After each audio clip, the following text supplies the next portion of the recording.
Fala galera, saudações rubro-negras, tudo bem? Vem trazendo para vocês aí o conteúdo hoje do ESPN, na bancada, debatendo esse adiamento do Fla-Flu de sábado para domingo, beleza? A CBF acatou o pedido do Flamengo, não só do Flamengo, mas também a bancada aí vai trazer para vocês que foi o pedido juntamente com o Fluminense, né? O Flamengo notificou o Fluminense para depois fazer esse pedido juntos a CBF, ok? Link na descrição para o crédito do vídeo para a ESPN. Amassa esse dedo aí no like, ajuda o seu amigo, beleza? Tamo junto. Se inscreva no canal, ative o sininho das notificações e dá um like pro seu amigo, beleza? Sem mais delongas, vamos embora pro vídeo. Você tá, porque a gente vai seguir com o Rio de Janeiro. Amanhã teria Fla-Flu no Maracanã. Mas isso é raro de acontecer, né? Ainda mais faltando 48 horas para a partida. Dentro do Estatuto do Torcedor, isso nem é permitido, Pascoalzinho. Mas, a pedido do Flamengo e concordância do Fluminense Clube, o clássico foi remarcado para o dia seguinte, para domingo, o que deixou o torcedor do Tricolor das Laranjeiras louco da vida, Rafa. Louquíssimo da vida. Mas sabe qual é o preço que se paga por você ter uma parceria com seu rival? É esse. É nesse momento, em situações como essa, que fica escancarada a relação da dupla Fla-Flu.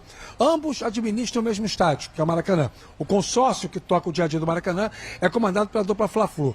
O Flamengo gasta mais do que o dobro que o Fluminense gasta no tocante às responsabilidades dos exercícios diários do estádio. Ou seja, o Flamengo tem um investimento no Maracanã maior que o do Fluminense.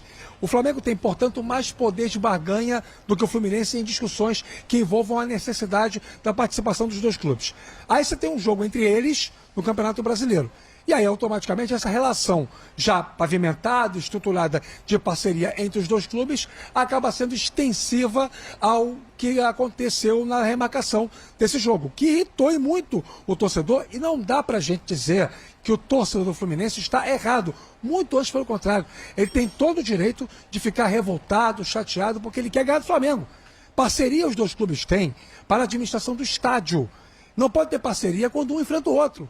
Quando um enfrenta o outro, é uma rivalidade centenária entre Flamengo e Fluminense. E aí os torcedores estão revoltadíssimos com essa decisão. O Fluminense emitiu, ainda ontem à noite, uma nota oficial em que encontra uma forma também de ver vantagem para o Fluminense nesta alteração do jogo de sábado para domingo. Eu discordo do conteúdo da nota e acho que a gente vai ter um cenário ainda mais tenso para esse Fla-Flu. Não propriamente em relação ao comportamento dos times em campo, porque os jogadores, querendo ou não, acabam sendo submetidos a uma realidade dos seus patrões. Mas os torcedores do Fluminense certamente vão para esse jogo com muita revolta e até a remarcação do jogo, nós tínhamos 25 mil ingressos comercializados de maneira antecipada. E aí, o consórcio avisou que quem não pudesse ir ao jogo de domingo teria direito a receber o seu dinheiro de volta. O Cartola Oswaldo Pascoal não era muito afeito a obras de caridade, não, né? Não. Você aceitaria? São palavras. O Rafa usou palavras bonitas. O Rafa é um gênio, né, da comunicação. Porque ele consegue. Que é isso, Pascoalzinho? Ele consegue falar as palavras bonitas, ele vai te enebriando. Sim. Sabe? Você vai, poxa vida. De vez em quando umas complicadas aí também. No futebol não dá pra você ser bonzinho. Fla-Flu, Corinthians e Palmeiras, Grenal. Teu aniversário jogou um dia depois. Atlético e Cruzeiro. Você não vai se aproveitar disso? Um bonzinho no futebol acaba... Mesmo que o Fluminense... Você mudaria, Pascoal? Mudaria? Aceitaria a mudança? Não?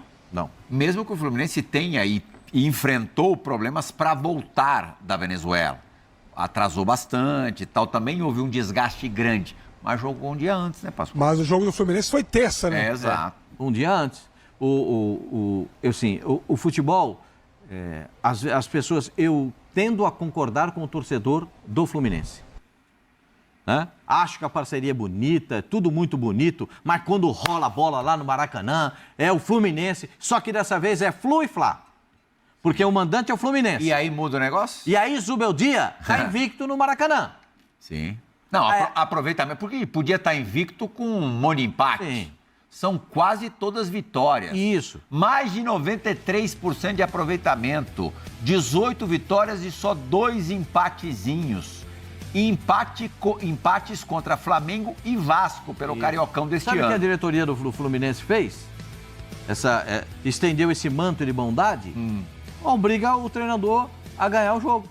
Obriga o Fluminense a ganhar o jogo. O terceiro empate não Por seria outro lado, bem se não recebido? ganhar, ele tem um discurso pronto na coletiva, né? É isso que eu ia falar. É isso que eu ia falar. Ele Se tem um não discurso ganhar, pronto, na se não coletiva ele ganhar- desanca. Não, mas aí é o seguinte, a torcida não vai perdoar. Se o Fluminense perder para o Flamengo com 18 vitórias e 2 empates nesse período todo, a torcida do Fluminense não vai perdoar.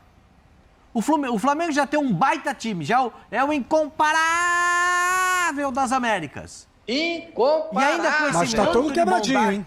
Ainda com esse manto de bondade do Tá Fluminense. quebradinho mesmo. O Quem? Rafa lembrou. O Flamengo. Muitos desfalques. Bom, o meio campo tá complicadíssimo. O Paquetá ainda vai ser avaliado. O De La Cruz, também a situação não é boa. O Jorginho e o Pulgar, que são os dois caras que dão aquela sustentação do meio campo, estão garantidos fora do Vai dar clássico. pro Zuba, hein, Então o Pascoal? Flamengo com mudanças... vai ser um Flamengo mais difícil, principalmente no setor principal da equipe. Eu nem me refiro ao Cebolinha, e atacante você tem o Samuel Lino, você tem soluções. Agora, o meio-campo, que é o setor mais importante de uma equipe, o Flamengo está bem quebrado nesse setor. Gente, é o incomparável, é o Flamengo, gente. Contratou um treinador com zilhões para pagar e ele tem agora essa missão de encontrar. Tá ruim o elenco do Flamengo? Você tá reclamando do elenco do Flamengo? Não. Eu vou dizer um monte de time que queria ter um pouquinho só do Flamengo. Só que aí também o Flamengo é obrigado a ganhar, né? Claro. Não pode pensar em empate. Tem que ganhar. Mas retalhado do jeito que tá? Ah, Não é que eu tô dizendo, não são favas O Zé contadas. fez agora igual o árbitro de futebol. O time do Fluminense é bom, hein? O time do Fluminense é o terceiro melhor time do Só Brasil. o gesto você fez aí, José. ele é muito bem E treinado. o time titular está todo inteiro. Muito bem E vai jogar treinado, tem bons completinho jogadores. contra o Flamengo desfigurado. Mas a culpa é do Fluminense? Não. Tô dizendo que isso iguala muito as coisas. Não, igual. Eu acho que antes E mesmo isso já faz com estava. que, mesmo com a vantagem, Mesmo tendo um elenco vasto, né? Mas um setor só ser tão devastado, aí não tem elenco que aguente, né? Mas vamos ver amanhã. que o Flamengo conseguiu, não tem obrigação de vencer. Não, mas eu estou dizendo o seguinte: se você. Primeiro que o Flamengo tem obrigação, porque nós estamos falando aqui de o melhor elenco das Américas. Mas aí é Você já carrega. clássico, Não, mas você já carrega isso. regional. Como é que foram os números ali? 18 e 2. Do Fluminense, 93%. Fluminense contra o Flamengo?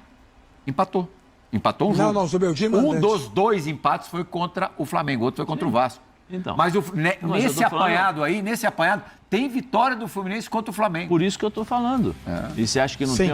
tem obrigação no vestiário? Pô, vamos ganhar, esse time é difícil, mas vamos ganhar deles? Ah, Eu acho sim. que tem. Agora, o Flamengo carrega o fato de você ter o melhor elenco, o elenco mais recheado, o time que arrecada mais, dá maior torcida. O Flamengo leva tudo isso para campo, em qualquer jogo. Seja contra o Fluminense, seja contra a Chapecoense, ele vai levar o favoritismo em qualquer jogo. O Fluminense está completo, mas o Flamengo está com dificuldades. Não importa, você tem um elenco que você tem 2 jogadores por posição que jogariam, não em todos, mas em quase todas as equipes do Brasil. Teoricamente, se você levar isso a ferro e fogo, o Flamengo teria equipe para jogar contra o Fluminense.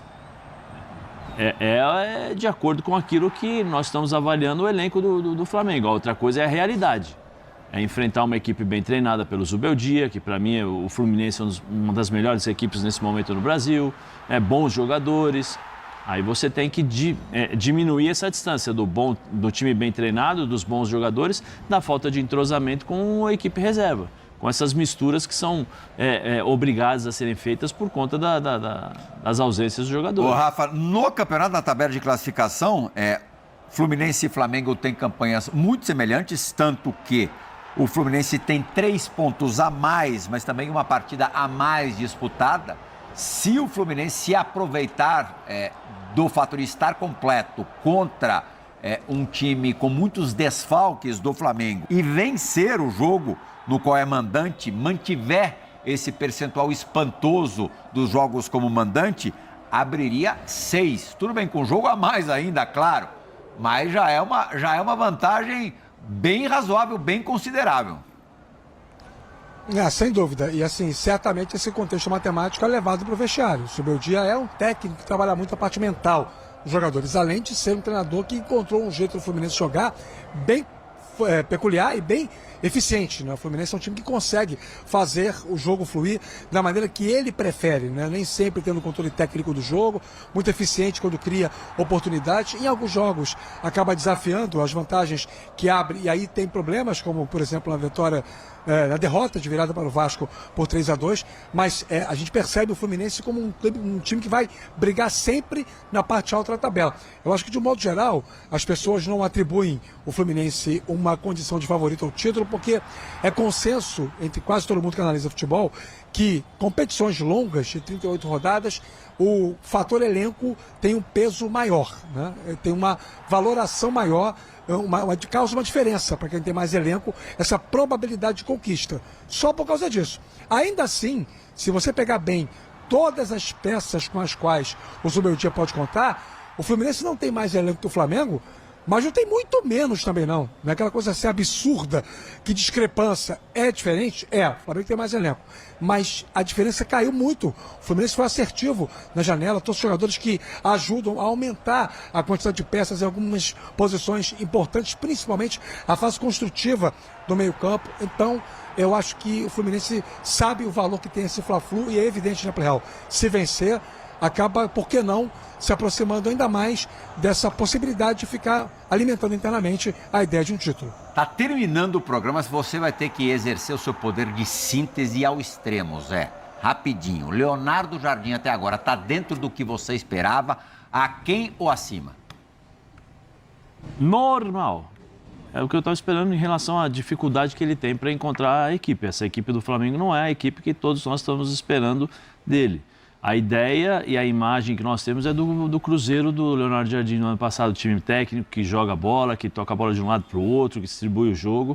Ele não encontrou essa equipe ainda, muito por conta das lesões, das ausências, mas quando teve os 11 titulares, teoricamente, não conseguiu. E ele tem um desafio pela frente, fazer o Arrascaeta voltar a jogar o que jogou o ano passado. Para você, Pascoal? Eu acho que é um trabalho aí, ele teve os dias aí da parada da data FIFA, mas o time não está rendendo.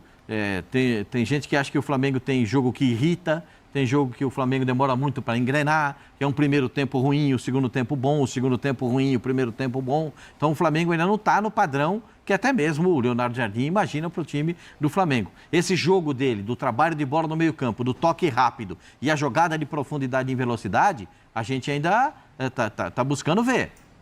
A gente viu algumas imagens ali, mas muitas daquelas imagens ainda do período do Felipe como treinador e outras com o Leonardo Jardim. Mas é um jogo ainda amarrado.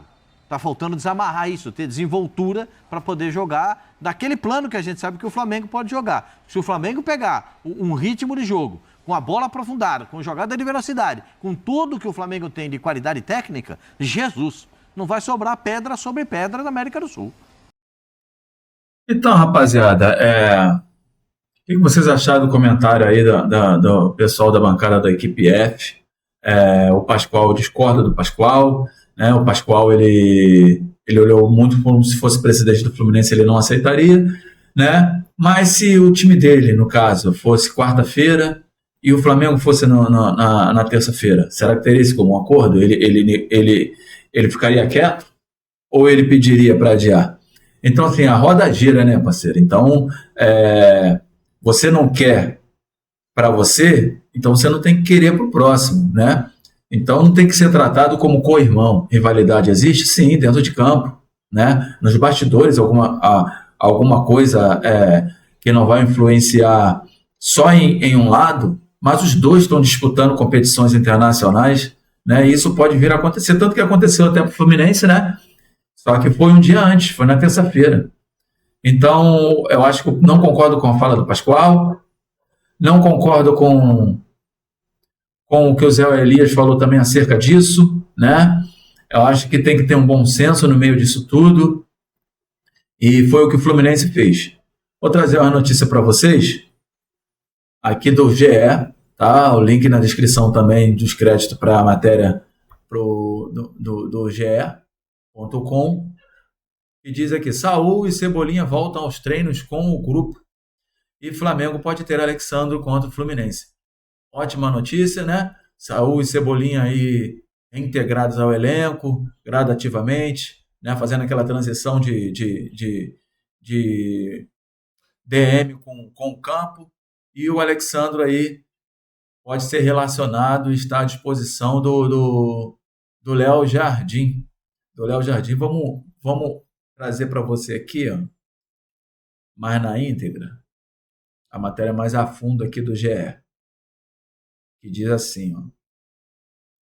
Cadê? Aqui.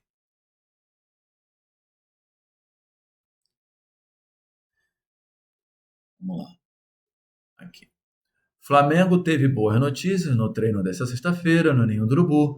O volante Saúl e o atacante Everton Cebolinha voltaram a fazer atividades parciais com o restante do grupo e deram mais um passo para o retorno aos gramados. Outro que pode ficar à disposição é Alexandre, como já tinha dito, né? Recuperado de uma lesão muscular posterior na coxa direita. O músculo posterior é muito complicado realmente, né? Aí está aqui: Cebolinha realizou um exame de imagem que constatou fratura de uma das costelas. A costela é muito difícil essa recuperação, porque não tem como você imobilizar, não tem como você engessar, então é repouso absoluto, ou seja, desde o momento que o jogador fica em repouso absoluto, ele não pode fazer musculação, ele não pode fazer movimentos bruscos, porque a costela é assim, então até a respiração fica difícil de respirar com uma fratura de costela. Então, acaba perdendo condicionamento físico mais do que se fosse um outro tipo de lesão, né? E ele estava bem, né? Ele começou bem na temporada. Vamos ver o que o Léo Jardim vai fazer para a escalação que ele vai usar. Tem alguns desfalques no meio-campo, né? Como o Paquetá vai ser reavaliado, o Pulgar, eu acho que ele ainda não volta, né? E o Everton Araújo deve ser titular. Ele que vem sendo titular como primeiro volante, vem jogando bem o garoto da base, né? E o Flamengo jogando contra o Fluminense, a gente precisa de uma vitória. O Fluminense precisa de uma vitória também. Tem um bom elenco também, concordo lá com o que a bancada falou. Mas terceiro elenco eu já não sei, porque a zaga do Fluminense não inspira confiança. Eu não gosto da zaga do Fluminense, bom pra gente, ruim pra eles. Eles têm realidade, eles estão crescendo o elenco ano após ano. Esse ano eu acho que eles contrataram bem, mas a gente tem um elenco realmente superior ao deles, por mais que esteja em desfalque. Peço que vocês aí compartilhem o que vocês acharam da bancada, da ESPN, dos comentários. Você comenta, coloca a cidade que você está. E é isso que eu peço a vocês. Faz o link mais uma vez, faz um joia, dá um like para o seu amigo, beleza? Se inscreva no canal. E saudações rubro-negras.